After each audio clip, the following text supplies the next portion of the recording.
allegiance to the flag of the United States of America, to the republic for which it stands, one nation under God, indivisible, with liberty and justice for all. Okay.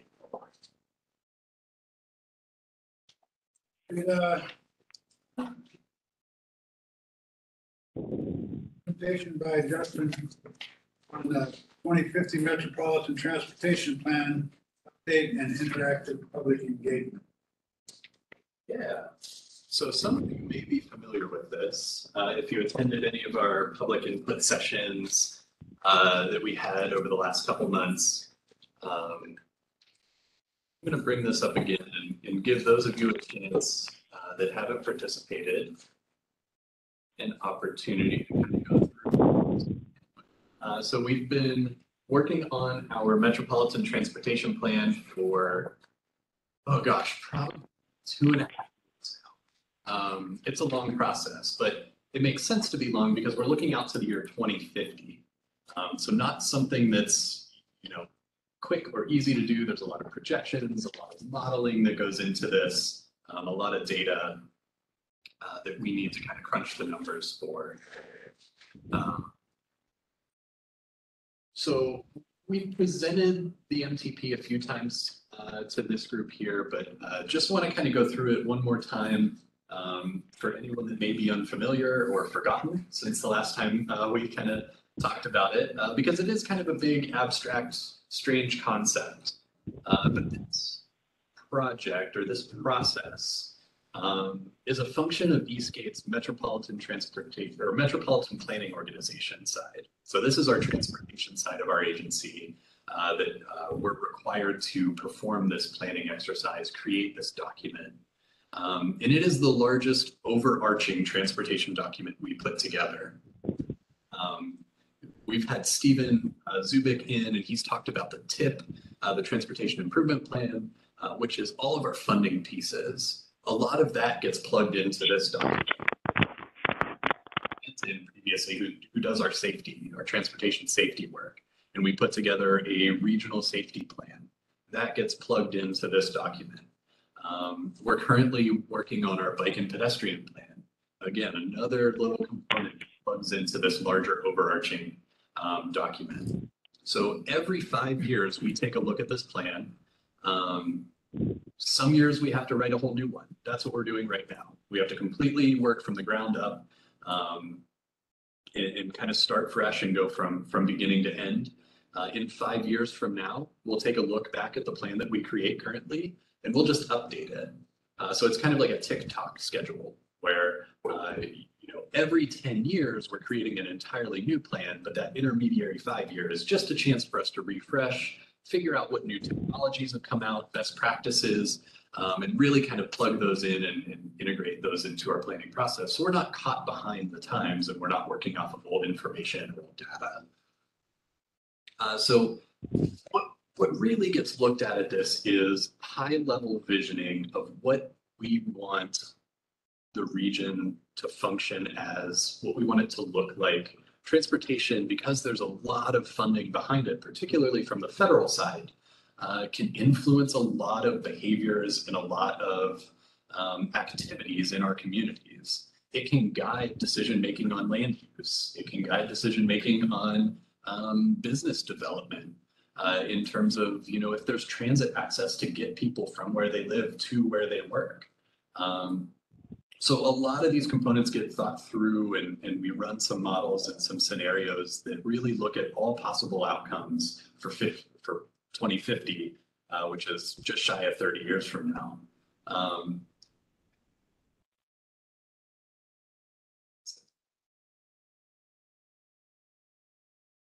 Try and advance the slide here.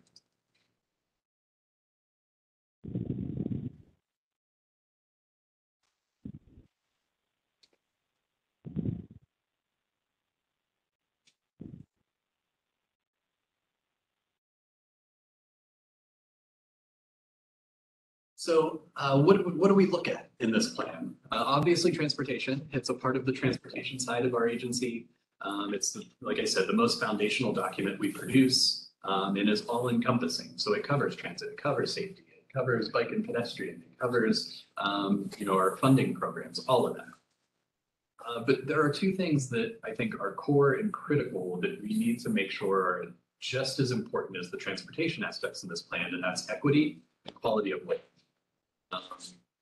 For a long time, transportation investments have been made in a way that benefits some people over others. So we need to make sure when we're thinking on this high level, on this large scale, that we're thinking of everyone. And we want to make decisions that are beneficial for everyone and helpful. And second to that is quality of life. So what types of activities are we incentivizing in our communities by funding certain projects in certain ways? How do the decisions we make here at this office impacting how people go about their daily lives? All of these kind of very kind of high level theoretical concepts, we want to make sure we can distill down in some way that comes out as policies or practices or decisions that aren't kind of giving short shrift to these two higher level topics. So this is the fun part. And you're allowed to use your phones for this part of the meeting. Sometimes, that's a sense of distraction where you're kind of typing away, but if you want to, you can go to that website or scan the QR code, and it'll ask you to put in that 8-digit code number. And for those of you folks that are joining us virtually, feel free to do the same. If you're able to bring up a browser on whatever device you're using, you can follow this link, put in the code, or you could scan the QR code. And we'll go through kind of an input session. It won't take very long, and it's not very difficult, I promise. We tried to keep the questions easy. But yeah, I'll give everyone kind of a minute or so to get used to getting into the system and getting ready to. Sign CSW gas. Or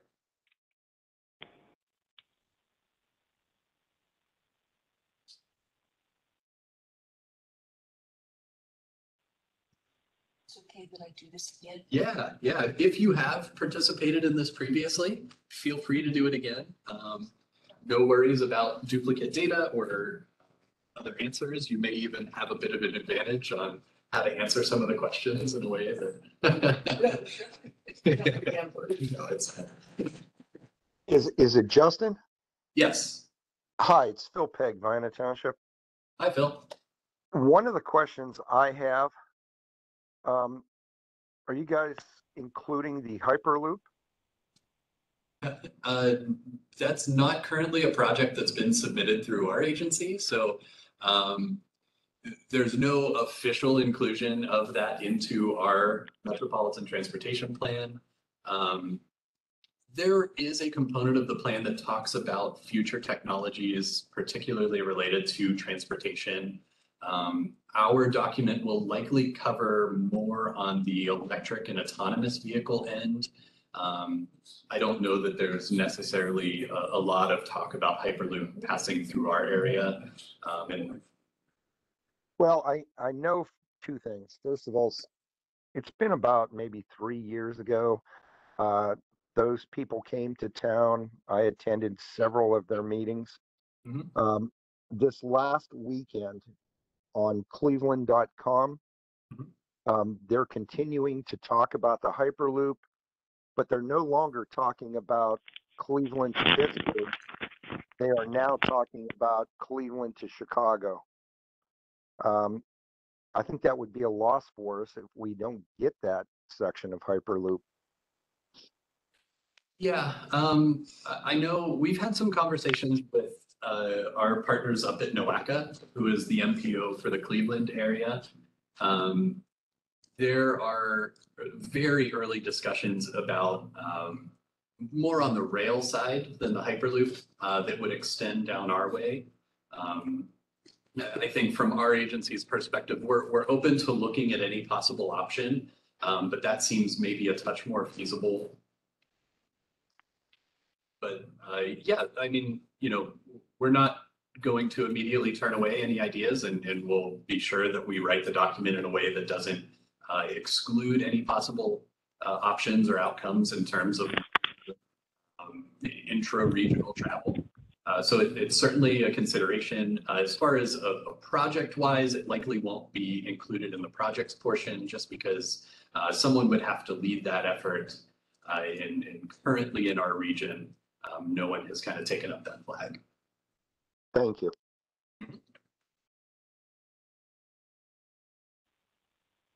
What's the guest pass? Well, that's a great question. Let Let me grab that for 1 second. I'll be right back. Sure. I can't get it. Janet, did you get it? No, I'm not gonna get the password too. Oh. I was actually, before those words came out of your mouth, I was going to my settings. Mine wasn't working, but it just started. I'm not on. Yes. I got 5G and it's slow. I don't know who CSW guest is I online. mean, it's gonna be us. Soon to be. Join the presentation. What's the code you want to? What they can. No, of course I did. I ended up just going to the website instead of trying to scan it. Ah, perfect. Yeah. You can pass that around. Sure, thanks. Yep. So, Start 576 6 square. yeah. can you back up? 9652. 652. Yep. 57699672, right there at the top. Yep. These are all capital letters. Yep, all capitals there. Oh, here it is. So yeah, I see some people have been responding to our first easy question here. Where do you call home? A lot of Youngstowns make some sense since it's where we're currently sitting. Are we doing this now? Is that what you're saying? Yeah, whenever you're logged in and it's up on your screen, feel free to type in where you call home, and that could be a city, it could be whatever you resonate with, whatever feels like home to you. It could be a name of a neighborhood. I see Cornersburg in there.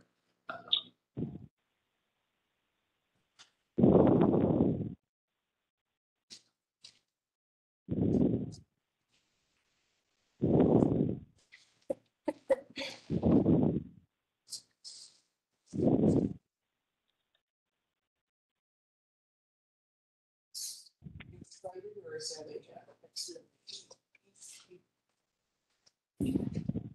Are you excited or that's? Yep, that's actually in there. Yeah. How you doing? Good.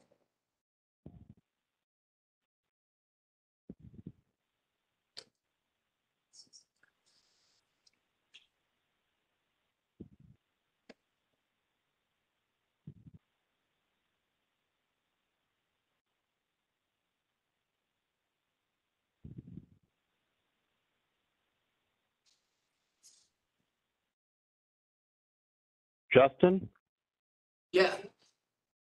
it's Pete Milliken. Question about Hyperloop. Is that a high-speed rail system that's proposed for the future? I think that is one way to describe it. Yes. I'm certainly not the most well versed in the technology. I do know that its development hasn't progressed nearly as fast as I think initial thoughts were.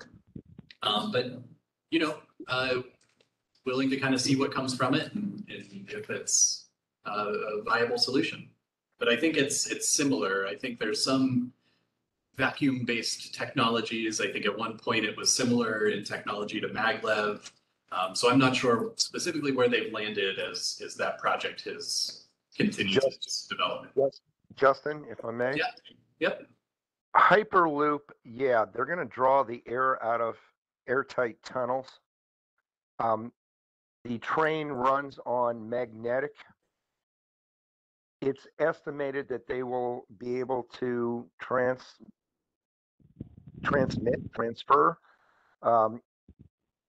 the train at over 700 miles an hour. You will be able to go from Cleveland to Chicago. That was in the latest article in 27 minutes. Thanks for that additional information, Phil. It's very helpful. So is this thing in a self-contained underground tunnel all the way then? Yes. Okay. And how much distance on a system like that do you want to have between stops, and would a Youngstown stop be feasible? Well, when they had the meetings, and again, it was like 3 years ago or so, they were estimating Cleveland to Youngstown, a 20-minute stop, and then from Youngstown to Pittsburgh, and the whole thing was going to take like 15, 20 minutes. Wow. Well, 700 miles an hour, you can move quite a distance. They're actually building one of these over in Dubai for testing, and Dubai is funding it.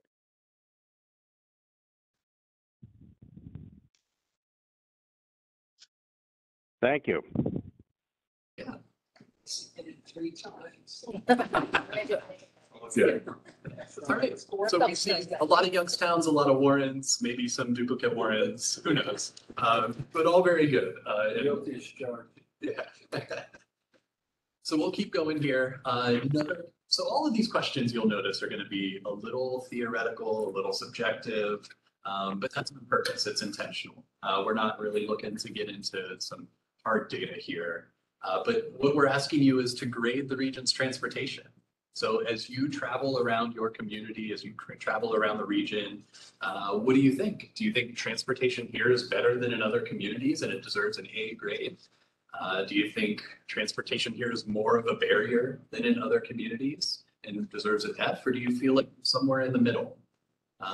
You know, think about times that you've gone other places, maybe on vacation or traveling or anything like that. And kind of think of your experiences, comparing them from here to wherever you may have found yourself.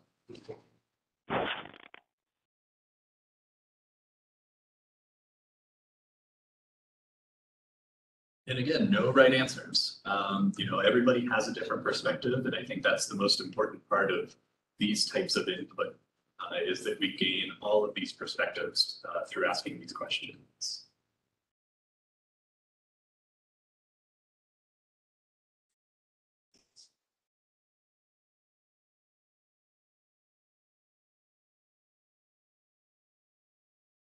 Towards all those things. Right, yeah. Detours are just a sign of progress, right? Those detours hopefully eventually go away. We talk about self-driving appearing too big of a wall. It's a good question. Yeah. See, So, all right. I got comments loaded.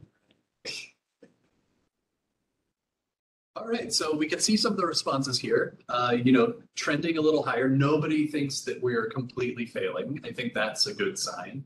That means we're doing at least something right. But, you know, quite a bit in that B, C, and D range. So, you know, some good things to pull out there. And obviously, we're identifying that there are transportation challenges. I think, you know, if we didn't get some of those responses, maybe we're not necessarily getting the information that we need, but it's great to see those responses. And, you know, a lot of responses that say transportation's good, but could be better. And I think it could always be better. So it makes a lot of sense there. Another one. So these are a series of statements. And what we're asking you to respond with is whether you strongly disagree, strongly agree, or find yourself somewhere in the middle for each of these. So getting to where I need to go is never a problem. So do you have a place you need to go and you can get there no problem at all? Like, you know for sure, then you want to strongly agree with it. But if there's some place you need to go to, like a doctor's appointment, and maybe you don't, maybe it's challenging for you, so you would disagree with that. So, yeah. Is that correct? Yeah, for that answer, I think so.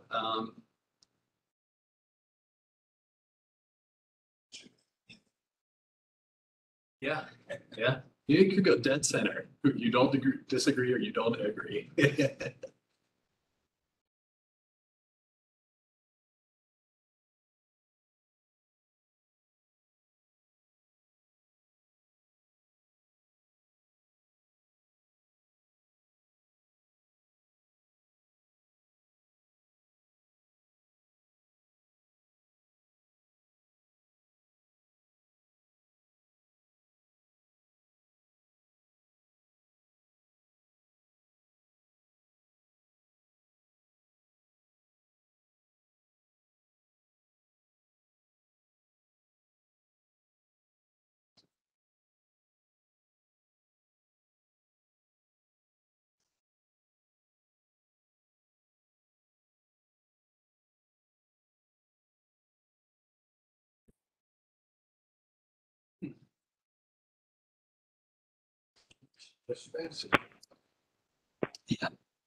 Get to see live in real time how people's responses affect the overall.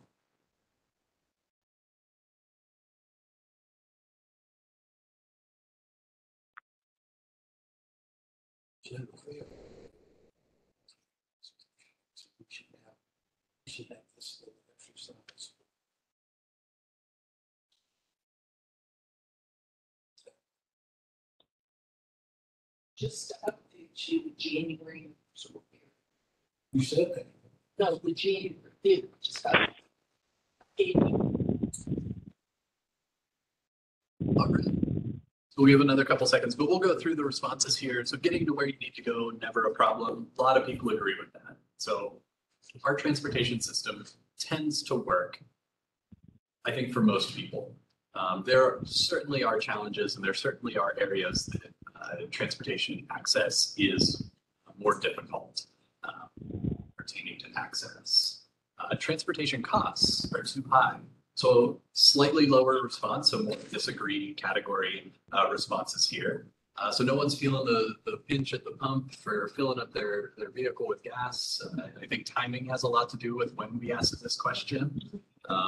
If you've got an EV, maybe your electric costs are. Greg and I were just talking about electricity rates, so maybe that could change. Here to have EV. Yeah, so that could be a huge impact if electricity rates change. Apparently, insurance isn't too bad for people's vehicles. Maybe the free fares for WRTA, for those of you in Youngstown, contribute to lower transportation costs. So a lot of factors could go into that. Rarely get stuck in traffic. I think a lot of people would say that for the most part, we don't deal with congestion the way that most other metropolitan areas do. So that response is pretty expected. I have to travel to another community to access things I need. So this one is interesting with this group. Some of the other events that we've done where we've taken this feedback, we see kind of the opposite of this, where we get kind of a inverse bell curve where we get people that strongly disagree and strongly agree. A lot of people right in the middle with this. So that tells me that where all of you live, you have some things you need, but maybe other things that you need to travel for. So some examples of maybe some partially complete communities, which is that aspect of how transportation influences land use. Are we putting residential areas near areas where people recreate or shop or work? And how far do we make people travel to get to those things? Feel safe walking or biking to places in my community. So this is one of those equity quality of life pieces. This is where our bike and pedestrian planning fits into this plan. So again, we're seeing a little bump in the middle there and a bump on the strongly agree. So some of you live in walkable places or places that you feel comfortable or safe walking in, which is great. Others, maybe you're responding and maybe your experience is that there's some improvement and some work to be done. Can I just say that on this question, I thought you should have a walking and biking Yeah, absolutely. because I feel safe walking anywhere where I live, but I wouldn't bike. There's a lot of places I could bike that I would see. Yeah, absolutely. Great bikes. Everywhere. I think our area is very low when it comes to biking. The larger cities, they're way ahead of us. Oh, yeah. On that front.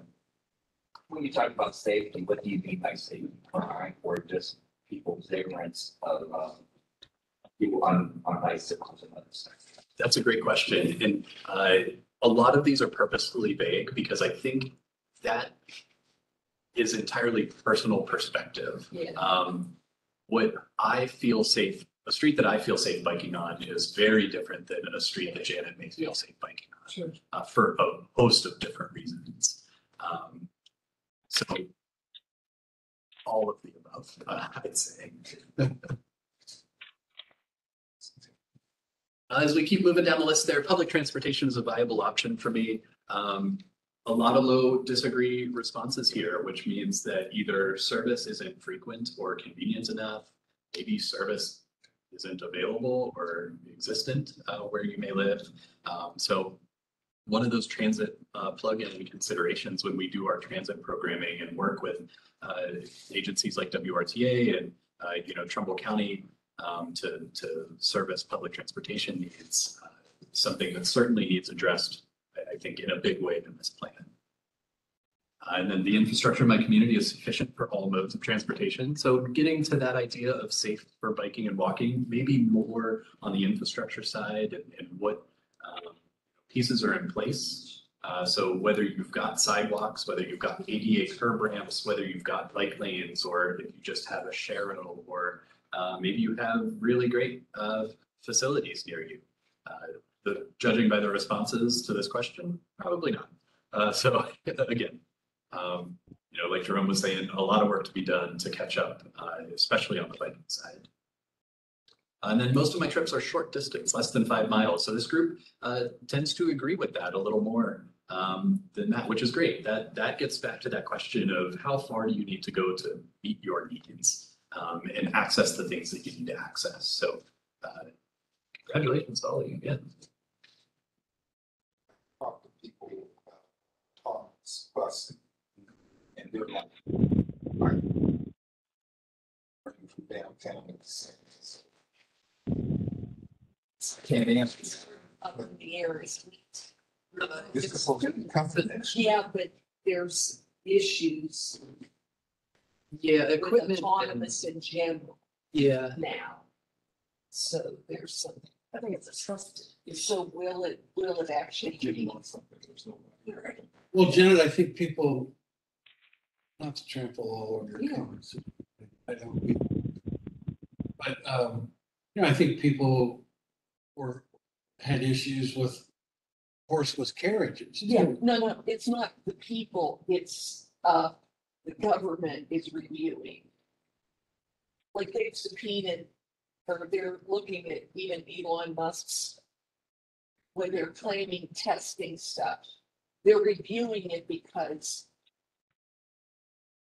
people are being hit by cars and so autonomous things. So they're reviewing it. It's not necessarily because they don't, the software, I think they've kind of come to the conclusion that it's not as quite as reliable as what they thought. So I'm not wrong about that, right? I think there's certainly Yeah, concerns. yeah, I know they're doing reviews. And kind of the implementation of that aspect of the smart network project here in downtown Right. Youngstown has been delayed for a bit Right. due to supply chain issues mostly, but also, making sure that we do this right, because you get one shot before you kind of lose everybody's trust. And I truly, and I apologize, I don't mean to monopolize the conversation, but I think that trust factor it'll fade like, a fog in a bright sunlight, once you get on that and try it a time or two. I don't, it's not trust with the people on it, it's the people outside. of it. Oh, I see. I turned loose of the wheel in my car and Don't tell me about you, it. I'm in the car. you let it drive itself. And yeah, at first you go, Lord, I don't know that I can do that. I don't need But after, cruise control. no, but after a while, you just think, you know what? The instructions are, it's level 2 self-driving, which means be prepared for it to do the wrong thing at the most inconvenient time. And as long as you go down the road with that mindset, it does a fairly good job. Yeah, and that would depend on the bus driver, whatever. But I can't get my son to drive my car and take his hands off the wheel. He said, I can't do that. He said, oh my God, I can't do it. I said, yeah, you can, just. But to get back to the, Yeah. to get back to why that was included in the downtown Youngstown Yeah. project, why we need it here. So that was an application to the federal highway. The federal government made a program. At that time, it was called Build Better Utilizing Infrastructure. They're all acronyms, alphabet soup. Yes. That was that flashy piece that was added in there to catch their attention. I have a pretty good feeling that if that wasn't included in the application, the work you'd be seeing in downtown Youngstown right now may not have been awarded the funding. So, Oh, really? not to say that project's not full of merits in itself by, road dieting and becoming more, welcoming to users. But there's an element of kind of being on the cutting edge and including technology into these projects that the federal government really likes to see. It's the shiny keys. The supply chain might be a benefit here because maybe it being delayed enough works in case efforts. And I'll say, from the first day that we started looking into an autonomous shuttle, the technology has changed almost entirely from what we looked at that first day. And that was only 4 years ago. Yeah. But you have also all these plans to put another 500-600 housing units downtown. Sure. And nobody's gonna wait an hour to go get a bus to head up that way. Oh, yeah. So the demand is gonna be here. The demand's gonna, The shuttle. yeah, the demand will help attract. The question. I haven't Whether had it's it. gonna start as an autonomous, I think that's kind of the question. Maybe by the time, Yep. and maybe it would become that, but like I said, it's because of the delay of the vehicles, it might be worked out even by then, so. It'll help with the attraction. Yeah. Side Oh, downtown. yeah. And the pace of innovation is only picking up. Oh my gosh, yeah. I mean, we've only had these for 15 years. Yeah. And how indispensable have they become? Yeah. That's the first thing you grab in the morning when you get up. It's the last thing you hold in your hand before you let your head hits the pillow. And So that's a perfect segue back into this exercise, why we look out to the year 2050, and why it's important going back to it. All of this effort starts with our agency's new vision. So a couple years ago, we actually during the pandemic, we embarked on kind of a strategic plan for Eastgate. I think we maybe presented that in some capacity to the CAB after that, but really the big part that comes out of this is this very buzzwordy vision statement that was crafted for us. But it's how kind of tying everything together, and all of our planning now kind of wants to build off of this. So that takes us to goals. So you have mission, you have vision, you got to have goals, you got to have something to shoot for and strive for. So this may be small print for some, depending on the device that some of you virtually are using, it may be tough to read. So I'll kind of walk through these. Won't take too much time. We want to start up top with safety. These are in no particular order. These are not prioritized in any way. It's just kind of how they landed on the page. So read nothing into the order. But up top there is safety, reduce fatal and serious injury crashes, and enhance transportation system security. Obviously, we have a robust transportation safety program here at Eastgate. It's a continuing project that we put in our yearly work program we work towards. A component of the MTP will absolutely address it. Preservation. So this is related to maintenance of our existing transportation facilities. We want to make sure that all of our assets are in a state of good repair, and we track our performance metrics based on our funding programs against how are.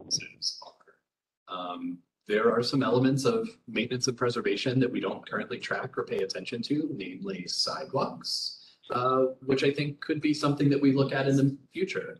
I think, there's a lot to think through how that process works, specifically when we think about the actual work of doing that. But we do it for roadways. What are the other opportunities we have and are not currently doing that work for? So that's why these goals kind of come up, is to assess our current operations, figure out where our deficiencies are, and how do we get better. We're not going, it would be foolish of me to say that we will of our shortcomings in one fell swoop. Incredibly challenging, especially for a small staff. There's 16 here in our agency, but only about 6 that work on transportation. So just with that in mind, we go through this process to identify where those opportunities for growth and improvement are, but we have to still be realistic and start implementing some of that. Efficiency and reliability is the next goal. So this is, how efficient and how reliable are we at moving people in freight, and how do we expedite project delivery to maximize effective use of public funds? So this gets into a little bit of what Stephen has done with Transportation Improvement Program. When local communities come to us with projects seeking funding, are we able to kind of play the shell game and move funding around so that we're getting projects completed as fast as possible? Are we able to advance payments and move them up when the funding kind of availability stretches and allows us to do so? And we have a whole host of other performance measures that we track for that. And he puts together a great report, usually at the end of our fiscal year, which will be in a couple months. Mobility and accessibility. So this is the public transportation piece of Eastgate's, as we are kind of required to address this. So certainly deserves being a goal and a focus area of this plan. Economic competitiveness. So this is one of those areas where we can reach out beyond the bounds of transportation specifically, how our transportation network facilitates access to jobs, how we move freight more efficiently, how do we access local or regional attractions, things like that. So we have a freight plan that was done a few years ago that, components of that will plug into this. A lot of that has to do with our interstates that run through our region, especially the staging areas for our regulations regarding how many trailers a semi can pull on the interstate versus how many they can pull on local roads. So there's some considerations for how much effort it is for those final destinations to have to send additional semis to pick up those additional trailers, and kind of the disruption to their business that may cause. So is there strategy that we could implement for those staging areas that could better improve those operations and smooth that kind of stuff out? A whole side of transportation that, before I dug into this world was kind of a little blind to me because I'm not, as closely connected to the freight and logistics world as some that work in that and live in that space may be, but certainly interesting and we'll include it in this and kind of lean on our economic development side to also provide input into how our transportation can best facilitate those goals. And then getting to the last two here, the first one being public health and quality of life. Transportation is a social determinant of health. So how are the decisions we are making affect people's health? How do they affect how people go about their daily lives? If that leads into conversations about sidewalk access and active transportation, that's kind of where this plays a role. And then lastly, environmental stewardship, or reduce air quality emissions related to transportation, and avoid, minimize, or mitigate impacts of transportation on the built and natural environment. So that's a lot of words to say. What about snow treatment? When we're laying down salt on our roadways, what's that doing for our runoff into our, streams and aquatic ecosystems? What considerations do we need to take in mind for those types of role that Eastgate plays? We're not, driving salt trucks down roads, but if that's guidance that we can help pull down best practices and make those available to our local communities, we feel that this is the place. So going through all of those goals, hopefully they'll pop up on your phone here for the next question. What we'll ask you is to rank how important. So where would you prioritize these goals as you're thinking about them? Do some of these seem more important to you? Some of them seem less important and is something we don't really need to pay attention to. It's your chance to let us know.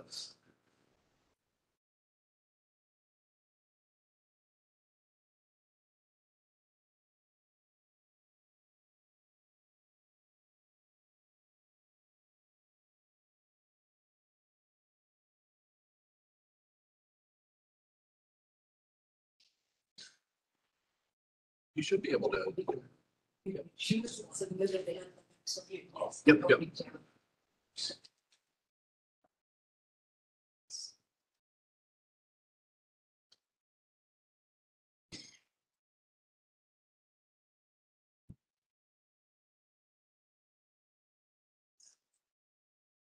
We know what's in me.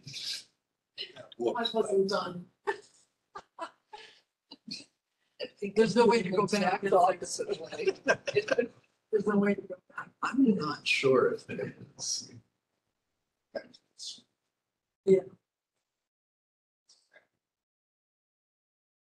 Once you submit it. I guess.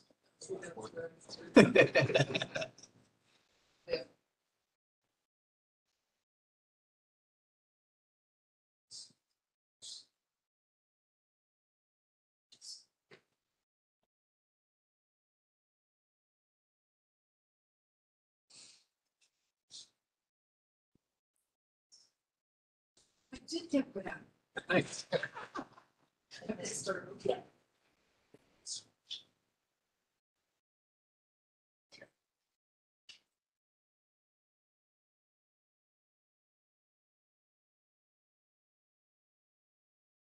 This is tough. Yeah.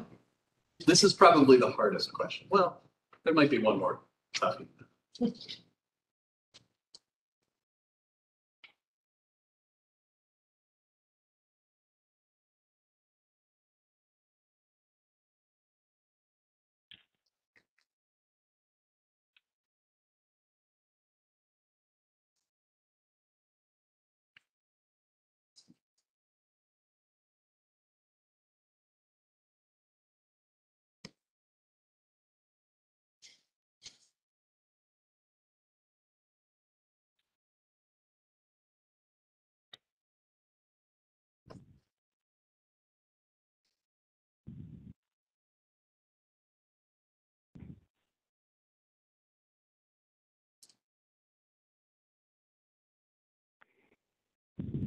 Couple more seconds for people to finalize their answers.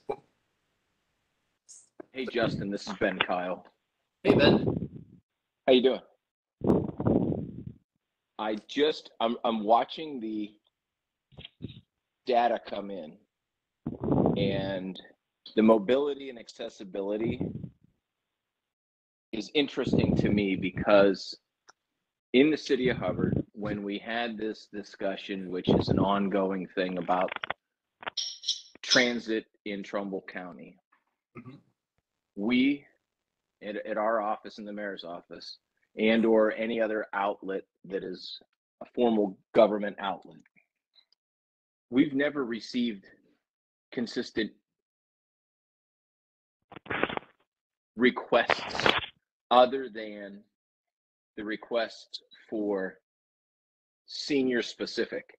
And it could be specific to medical trips that are outside of our area.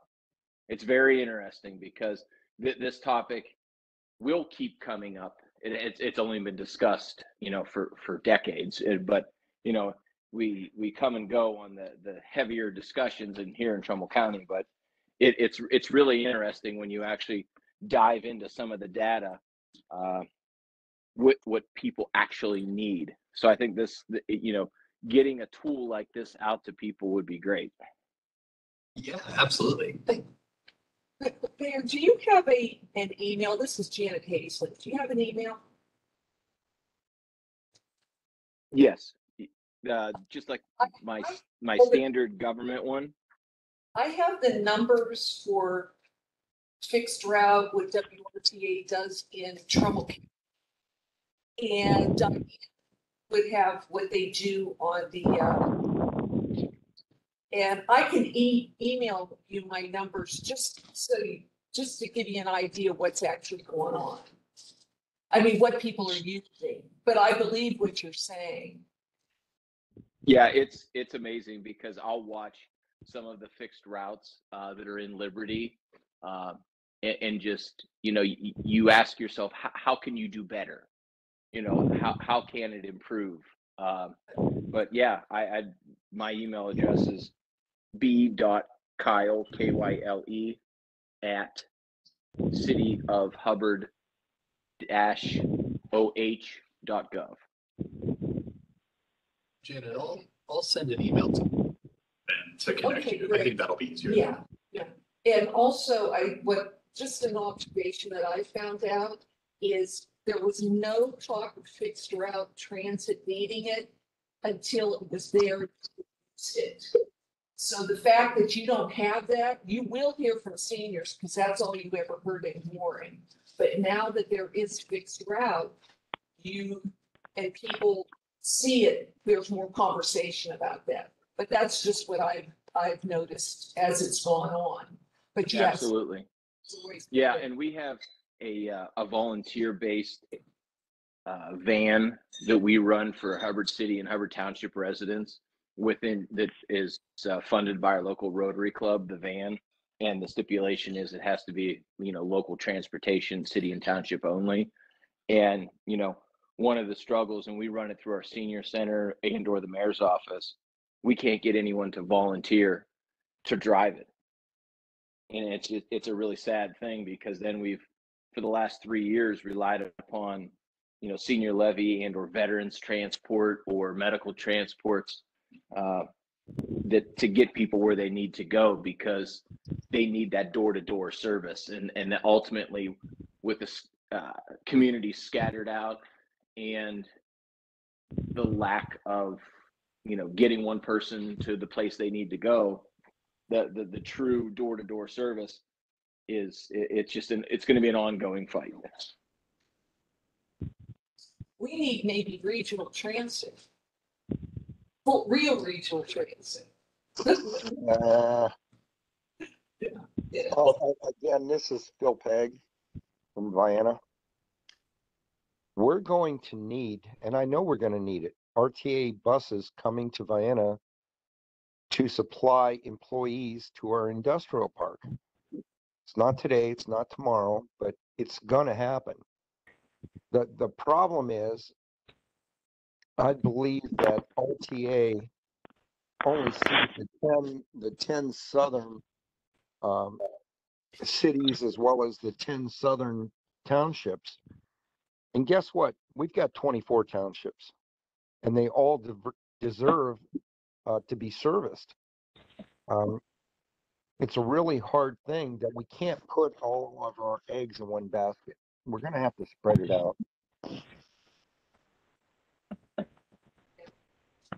Sounds like the elected officials need to talk to the county commissioners about the fact that they need transit. Which commissioner? Yeah, there you go. I don't know how you spell the D. Yeah, we're at the beginning. Ben and I Phil, love thank you going to for those the comments. Yes. Trumbull Transit discussions. I know they are quite lively, and hopefully we'll be able to have another one of those meetings in the next few months, because I know that there were those handful of meetings last year, and we're trying to make some progress. But you're right, Phil. It has to be across the board equitable for everybody to be able to make it actually truly work. But as we all know, those are discussions for another day. Excellent conversation on transit, and thank you, Ben and Phil, for your comments, and Janet for your so we'll look through where you've ranked your priorities for these goals. Public health and quality of life taking the top spot with safety right behind. And then mobility and accessibility, efficiency and reliability, environmental stewardship, kind of taking that middle block, with economic competitiveness just short behind, and then preservation kind of lagging a little bit. But, I think that makes a little bit of sense. Earlier when there was that question about the grade that you would give our transportation, we were a little skewed towards the higher end there. So maybe we're doing a good enough job that we can maybe focus on some of the areas and kind of feel that we'll be in a good spot, lessening our focus in that direction. So this one, you're not required to submit anything, but it would be very nice if you did. Did we miss anything when we were discussing our goals? Is there any type of goal, any theme, any concept you think is absent? You think is important for us to make sure that we're including? This is an opportunity to kind of take a look and make some suggestions and make those tweaks based on what comes in. Maybe about a minute or two for everyone to type up their response for this, and then we'll move on to one last question after this, and then maybe two questions. We're nearing the end.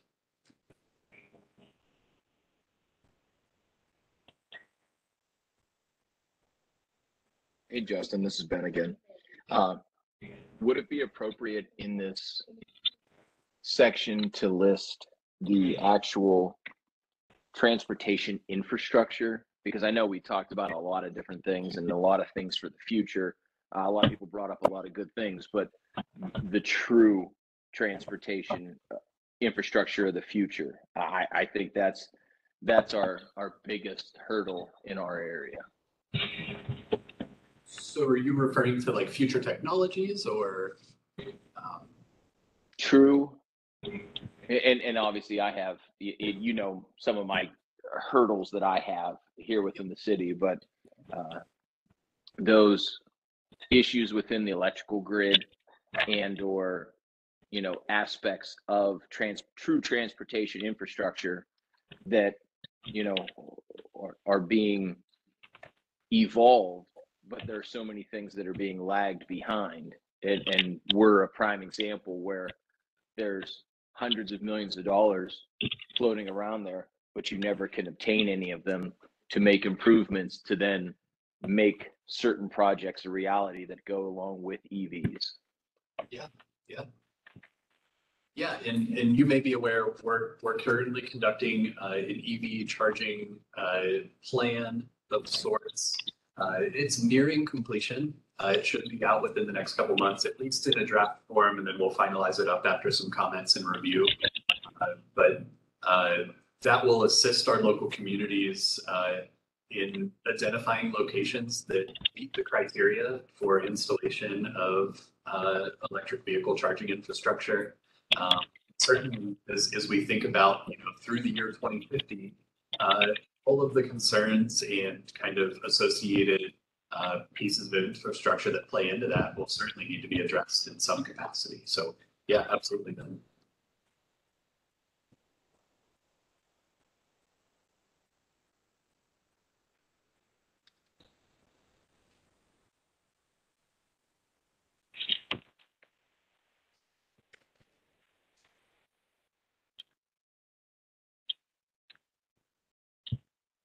All right, so let's take a look at these responses that we got in.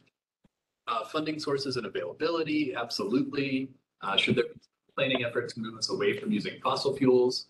Yeah, certainly. So that's kind of into this same idea of future technologies. There's going to be a consideration of emerging technologies, particularly in the transportation space. Covered all the major categories. One goal that could be to our benefit is the educational work to get the community on board with the transportation goals. Ooh, I really like this one. This is kind of taking a look at the other side, the education and the outreach piece, our communications. Something that we've certainly had conversations about. I think Pete made a comment during Jim's presentation last month where Eastgate should do some more work in that area. So I love that one. That's a great one. We could get these to scroll.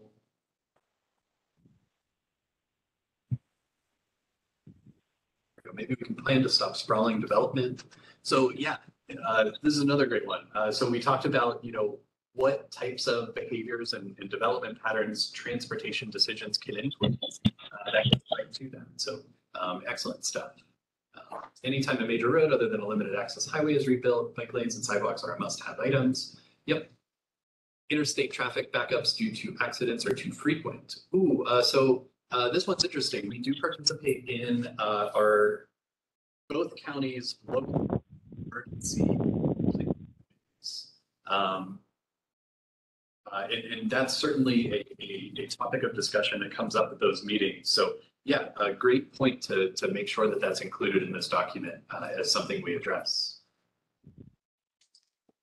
Continued discussion about railways between Cleveland and Pittsburgh.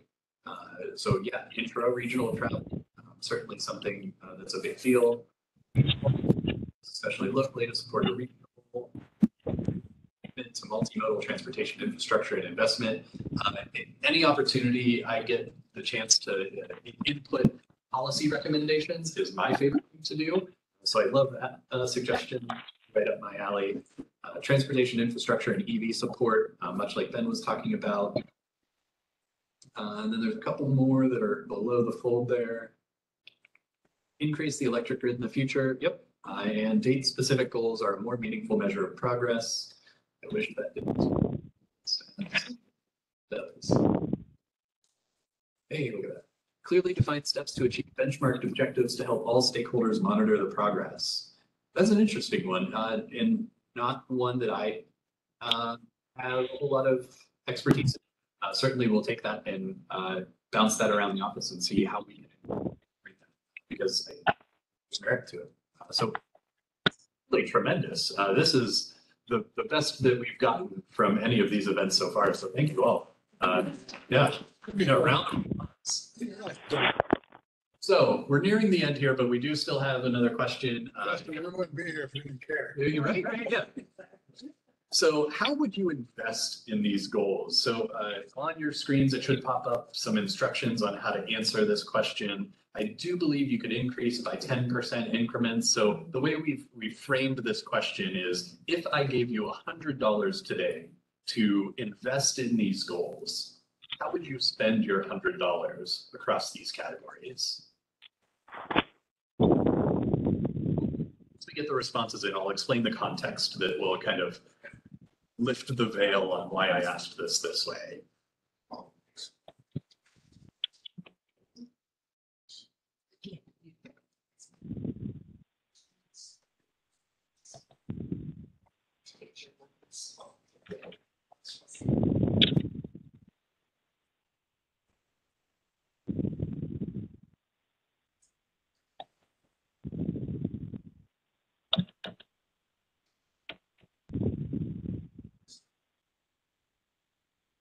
I'm gonna need.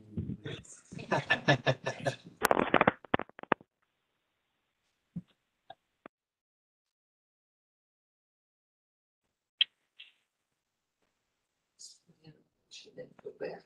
It's just.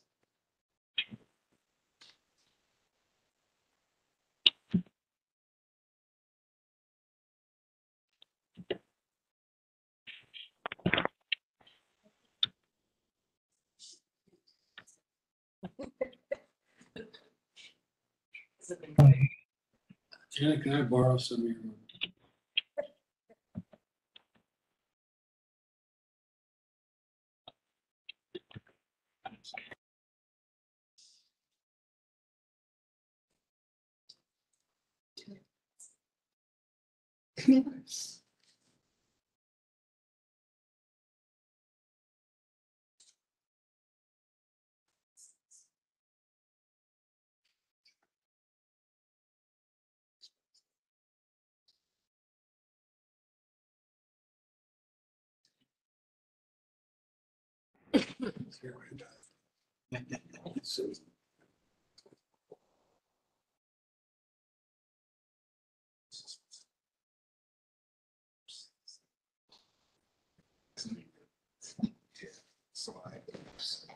Yes.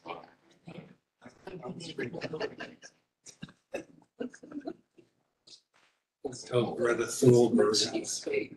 That's why, cheesecake. I need more money.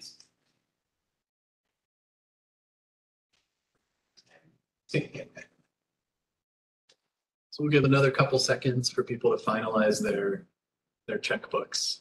This is your last question. I believe so, yeah. There might be one more, but I think this is the last one.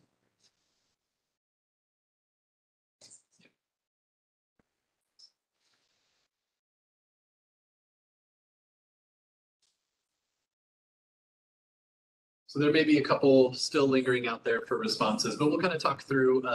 The reason I asked this question, this seems very similar to the one that I asked 2 questions ago. And you may be questioning, well, is that a mistake? But really what we get here is we like to compare the answers to those 2 questions. Where would you rank these goals? Where would you spend money on these goals? Because there's a very stark difference in the benefits you see of a dollar spent in a certain area versus another. You may highly value environmental stewardship, but spending money in that area may not produce as large of a benefit as it does for safety. So take a look at all of your responses for those 2 questions and compare them, and that'll really reveal a lot of information about where people see benefit of dollars, is where they value in these goals itself. So there is a method to this madness, even though it just seems like pure madness.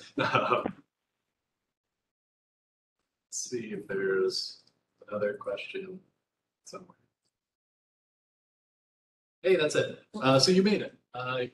Thank you all for participating in this. Some of you a second time, perhaps, but we will come back with a draft plan in April. So we'll be sure that you have that in front of you. The technical advisory committee will be the first to get on that and see it. We'll have a public review period where you'll be able to come through that whole document, tell us where we messed up, if there's things that need changed, if there's things that we left out and need addressed. Kind of go through that to your heart's desire, let us know what we need to fix. In May, we'll come back with a more final version that you'll then pass on to the General Policy Board, and then in June, they will hopefully accept that document and we can pass it along to our state and federal partners. And that helps us stay in compliance. That's something that we have to do and submit to our federal partners at Federal Highway so that we remain capable of conducting the work that we're supposed to be doing. So all of this is very useful and will make it into the final product. So feel value in the time that you spent in the concludes this presentation. Thank you. We'll move on to the General Policy Board report. Yeah, very quickly, that General Policy Board meeting is coming up March 6th. I will obviously reach out to Genevieve and Samantha as our CAB reps on that committee to make sure that they have all the information. I'll be putting together the report that we give for CAB, like always. If there's anything that you would like to have included in that you think we discussed at this meeting that's important to reflect to that board, please let me know and I'll be sure to make that. Okay. Thanks, Justin. TAC meeting summary. Yeah, we had a very short TAC this month, not a whole lot of things to update. With the program, the National Resources Advisory Committee that reviews all of the projects that are submitted to the program selected 3 projects for funding. I'll make sure to include Stephanie's presentation that includes some summary information about those projects, as well as information for the next funding round of that program in the meeting summary, so you could review those. The next funding round, I believe, is starting March 1st. So that's available for all local parks to apply for funds for conservation purposes or stream restoration and associated projects like that. Up next after that was the OPWC program. So some of you may remember we had Ed Davis give a presentation about this program last year, I think in the fall of last year. But they just went through their process of selecting and round 37. Again, there's a giant project list that details all of the projects that were recommended for funding. I'll attach that to the meeting summary so you can comb through that project list, see all the grants and loan funding that was awarded or kind of assigned to each of those projects. If you have any questions, I'll bring them with you next month or send me an email and I'll be happy to pass that on to Ed to get you an answer. Then with the traffic counting GIS map discussion, Jeff Gollner from our office, who runs our traffic counting program and does a lot of the GIS work for us, showed off our interactive traffic counts map. So if you're ever interested in what a traffic volume is on one of our local roads, on our website, which I should be able to bring up very quickly, is an easy to use interactive map. It's under programs, maps and data, traffic counting. See a link right here, this 2018 to 2020 countywide map of Mahoning and Trumbull County traffic counts. You click that, pull up a nice map viewer that you can kind of zip around over on the side of the legend that lets you know what year those counts are from, to know how current that information is. But those are all of our counts. Also, we do have bike and pedestrian counters that we've started to deploy over the last year or two. So there are visitors now, but over time, this will build out counts of bike and pedestrian activity in our region. And also, we have links to ODOT's traffic counting site if you're interested in some of the state routes or interstates, how much traffic those carry. There's links. And then there is a database if you really need to dig into it, get traffic count information. But Jeff showed off some improvements he made. After that, Grant, who runs our transportation safety program, talked about communities meetings that participate in both counties, Mahoning and Trumbull. Eastgate's a part of those and helps facilitate. But he kind of an overview and talked about some of the outreach and education programs that they operate and facilitate. And lastly, fiscal year 2024 to 2027 TIP development. So TIP is Transportation Improvement Program. That is all our transportation. So Stephen Zubik gave some information on the process of the TIP development. The big thing to note here is that there's going to be a public involvement meeting April 6th from 3 to 6 p.m. April 6th should ring a bell because that will be the date of our next Citizens Advisory Board meeting at 6 o'clock. So following that public involvement meeting, run right into CAB and we'll have Stephen here to present and give information and take any of your comments. This big event where maybe we can get some newcomers to our CAB. We can stick around after that public event. But that'll be a good opportunity for him to talk about what all goes into the TIP development, what projects are slated to go into this new document in those years, and how all of that is, how it's facilitated, kind of the project development process. So a lot of good information coming up at our next meeting. Will it be like what we just did? It might be. I'll talk to him and I'll see if he did. If what he has in mind will work for that format. Yeah. But that's all we covered in tech today.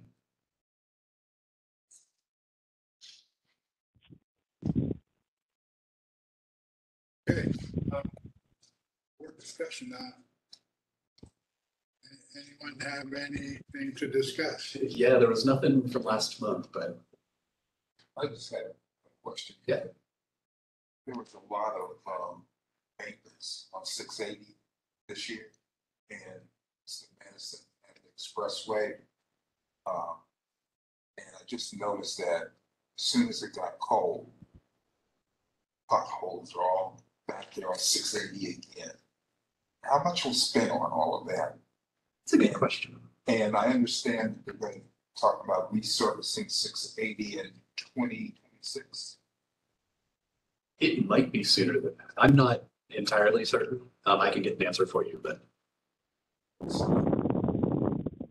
yeah, I do know it's coming. I'm just not certain of what year that. I think they're not, the next step is not to resurface, but to remove it and put a They're new going road, to do it whole new in bed. 680, do it all correct in 2020. Yeah, I'll dig around. I'll ask some questions, and next month I'll come back with a 680 update. And would that include that Madison Avenue Expressway too, because it has its issues? Madison, there was talks of making it a surface road, bringing it back up from Wick to Word. Yeah, That so would probably be nice. yeah, through the IIJA, which is the federal government's transportation spending bill, they made a bunch of new programs available. One of those is called Reconnecting Communities, intended to address highways that were put through communities and kind of disrupted the landscape, kind of cut through where we lived, worked, played, all of that. Madison Avenue is kind of a poster project for one of those. You had a very vibrant, thriving community there on the north side of the downtown, and you kind of put this trenched in highway that cut through it all. We submitted to that program for planning, feasibility, and preliminary design of removing that trenched highway, bringing it up and creating a boulevard. So restoring the community that was once taken by that highway. It is a moonshot project that is likely pretty expensive and pretty far off, but there's no better time than right now with the federal government's funding of these types of projects in their privatization. We feel it's a good opportunity for us to address wrongs that were done with infrastructure. So all of them, every so often down in Astoria's, it's just like been a running joke. We just stand in it's summertime. It's like, what do you hear? There's just nobody going down the freeway. Right, yeah. At night, there's just nobody using that. So I did bring up on the screen, we do have a webpage for this idea. It's very conceptual at this stage. There's no hard commitments on anything. We're colloquially calling it the Madison Avenue Community Reconnection. But we had some people go out with a drone to take some pictures. And I think in all of the pictures they took, you can count on both hands the number of cars. And they went out at like 4:30 p.m. To take these pictures. So you can actually see cars going, down Wick, down Fifth. So there is activity, just nothing on the expressway itself.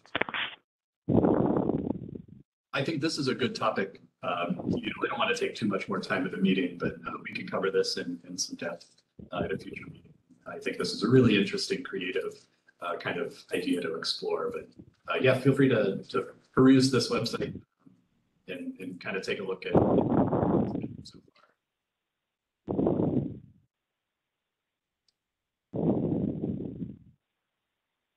Anybody else, any other discussion? If not,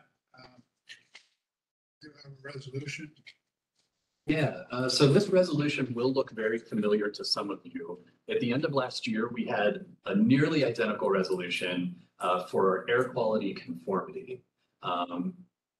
What happens is that our air quality for this region is on a 4-year cycle. So every 4 years, we have to take a look at our transportation planning projects, evaluate them if they are adding capacity to any roadways or contributing more air quality kind of concerns, pollution, based on what we're funding. Then we have to go back, we have to run the modeling if that's the case to actually quantify that impact. Because our conformity designation was up at the end of last year. So we had to pass this resolution last year, but because we're going through our metropolitan transportation planning process, that 2050 MTP, we also have to do an air quality conformity resolution for that specific plan. So nothing has changed in the few months that we've already passed this resolution. This is just a matter of procedure. There is no new capacity adding projects from the last time we had our conformity designation. So there's no new air quality impact based on our transportation planning or funding decisions. So that's what that resolution is. It's pretty wordy and quite a bit in there and references a lot of federal transportation policy. So if you have any questions, feel free. Measures the air quality, because my understanding in the city of Youngstown, they got rid of the air pollution control center out of Austin. Yes. How do you get your data for measuring? Several years ago, the Ohio EPA took back control of that program. Metro areas, I'm not sure of the timeline, but in the past were designated with air pollution control programs. So that was the Mahoning-Trumbull Air Pollution Control Agency.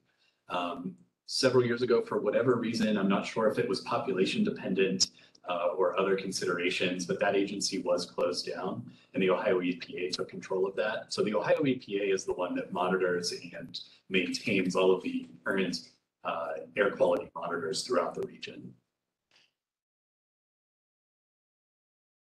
And I think even before that, Tara was part of the health department, but she was also, I think she got paid by EPA. Oh, So I'm Tara. Ray, I don't know if you recognize me. No, I didn't, yeah.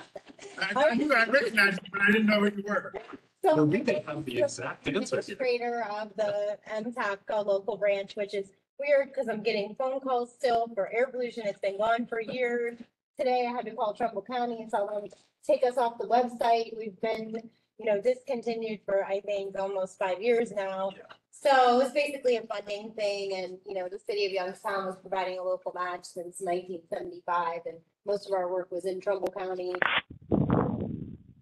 Anyway, most of the filters that we were in control of still in Trumbull County. Trumbull Air Pollution Control Agency for our work, and we did renovation and demolition activity for asbestos, that kind of stuff. So, our permanent facilities, a lot of them were abandoned in Youngstown, the mills. Our program was designed in the 70s. Were gone, so our facilities were more heavily involved in trouble. So either way, Northeast District Office, Twinsburg, Ohio EPA took over control of that. Our monitors in Youngstown, in Mahoning, and Trumbull are still active, and they are monitoring them. So they have a full staff. So they're not still getting the information. I don't think anybody lost any kind of data or coverage, right? Yeah. Pass is coming back today. I don't know what. Okay, I got a call yesterday. I was sitting there like listening to a book on my phone. Yeah. I don't read books anymore, listen. And it was a local 743 number, so I slid the thing and this girl was on the phone and she was from the fire and police. And she wanted to know if I could help her with the zoning question. I said, well, I'll see if I can, but I retired in 2018. She said, well, we have your number listed here. Yeah. I said, well, if you were calling from 42871, which is City Hall, you would have been blocked. Because I blocked out when I was stuck. My cell phone. It wasn't their cell phone. If it was their cell phone, they could call me anytime they want, but this is my, so anyway, there's a facade falling off a building and this girl couldn't get a hold of anybody in code enforcement, couldn't get a hold of zoning, couldn't get a hold of any, and she's working for the city. It happens all over. I mean, I made a lot of phone calls to local government today and I couldn't. Yeah, We try to pride ourselves. I'm with the Youngstown City Health District, still I'm administrator there. By answering the phone and getting people the right person without having to give them the runaround. but these guys are making a career of not answering their phone. They're figuring out how to avoid contact with the public. They're figuring out how to, and that's their goal, I think. Right. But I shouldn't talk. But I answer, I return my messages. At least when somebody called or somebody sent me an email, I answer them. They don't. So Mary, we couldn't have answer your question in the I was just gonna listen. I'm glad it wasn't that far up. For life. I don't know, I right? will say, if you are interested in air quality, Eastgate runs an air quality program through our transportation funding where we contract with a forecasting consultant. to review and monitor our air quality situation real time. So we operate a website called MahoneyValleyAir.org, which is up on the screen. It's a bit outdated and kind of rough around the edges. I like to direct people to airnow.gov. Super user friendly. You'll get real-time air quality information in excruciating detail that will explain exactly the air quality situation locally, which courtesy of Eastgate Regional Council. Because, There we you go. know, I'm sure you've heard about the environment. And people are, first they were redlined to industrial districts. Yeah. In the bad year, and their health rates are, their disease rates are much higher, like for asthma, cancer, and that sort of thing. So it's more, I mean, I don't want to say air quality is more important now, it isn't, it's always been important. But I think it's in the public awareness more, little by little by little. Absolutely. Yeah, you know, I'm personally involved in survey, Youngstown thermal plant. We're very concerned potential air pollution, what the owner plans to do with this as far as we're emitting. Because we already have Delaware emitting. So, anyway. Yeah, absolutely. And then That's good to know. that gets to kind of the purpose of this resolution is any project that comes through our office and receives our funding, we have to go through an environmental justice analysis for it. So exactly what you're speaking of. But we have to make sure that our projects aren't disproportionately affecting, you know, the disadvantaged populations as set forth by actually take some of those criteria and go above and beyond to make sure that we're not affecting other populations of people that could be, you know, most at risk. So absolutely spot on. So yeah, with that resolution, I'll send that out like other ones to the board members for approval after the meeting. Okay, questions and comments? Is that what we just did? I think so. Okay. Announcements? Besides the ones that are there, you know, that article in the paper, just wanted to share with you. Actually, it's community aid. That's put on symposium or a summit. It's called the Mahoney Valley Eviction Prevention Summit. This was out of the TNP newsletter. And it's a collaborative community response to the eviction pandemic that has plagued Valley. I can forward the information to you. That'd be helpful. And the summit will take place on Thursday, April 20th from 8 until 5 p.m. at Eastwood Event Center.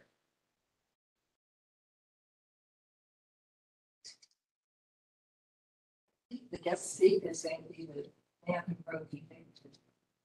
Right, and Matthew doesn't. So I can forward that to you. Do you want the whole newsletter to see, or do you just want that article? Whatever's easiest.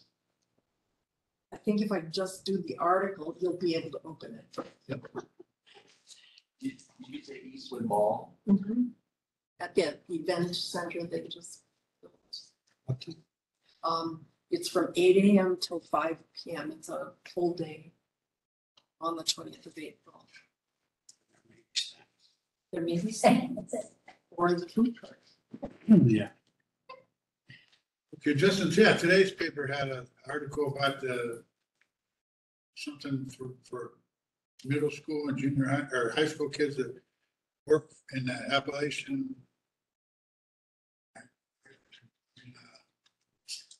ARC. That was Eastgate. Yeah.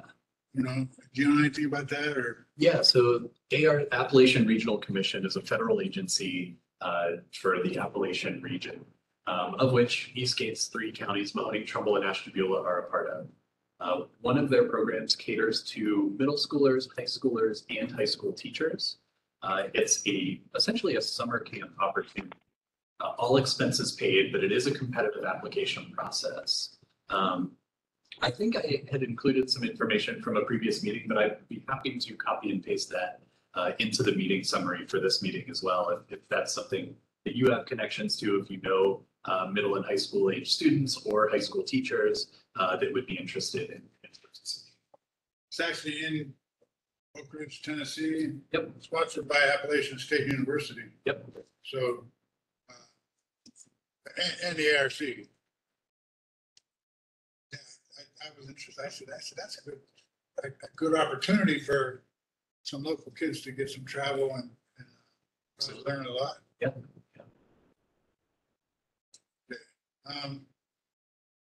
Nothing else. We'll entertain a motion to adjourn. So Okay. Second.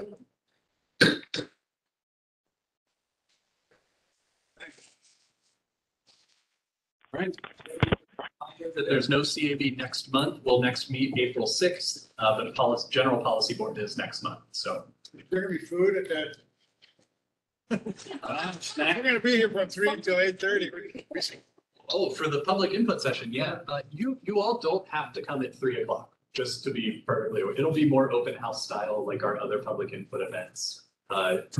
If you come earlier than 6, the information you see and hear will be very similar to what you hear with Stephen's presentation at 6. So if you want to just show up for CAB, feel free to do that.